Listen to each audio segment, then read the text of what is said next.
હવે સમાચાર વિગતવાર।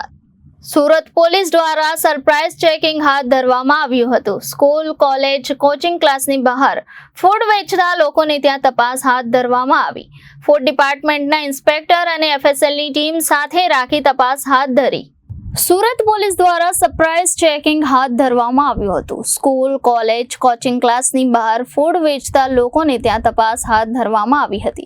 ફૂડ ડિપાર્ટમેન્ટના ઇન્સ્પેક્ટર અને એફએસએલની ટીમ સાથે રાખી આ તપાસ હાથ ધરવામાં આવી હતી। ત્યારે અલગ અલગ ઝોનમાં આ કામગીરી હાથ ધરવામાં આવી હતી। ડીસીપી, એસીપી અને પીઆઈ કક્ષાના અધિકારીઓ પણ સાથે જોડાયા હતા। સુરત શહેરની 65 સંસ્થાઓની આજુબાજુ ચેકિંગ હાથ ધરવામાં આવી હતી। 162 જગ્યાઓ પર આ તપાસ શરૂ કરવામાં આવી છે।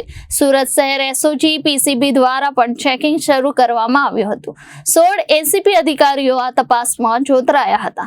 आज सूरत में सूरत शहर पुलिस और एसएमसी के स्वास्थ्य विभाग की जॉइंट टीमें बना करके 129 जितनी ऐसी लोकेशन हमने आइडेंटिफाई किए हैं जहां पे स्कूल कॉलेज में पढ़ने वाले बच्चे खाना पीना करते हैं स्कूल और कॉलेज के बाहर। तो ऐसी जगह से आज सैंपल लिए जाएंगे और सैंपल को बाद में लैब में भेजा जाएगा।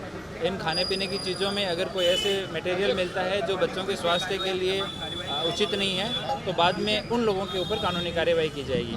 आज पूरे शहर में 129 जितने जगह पे एक साथ टीमें बना करके और सैंपलिंग की कार्यवाही की जा रही है।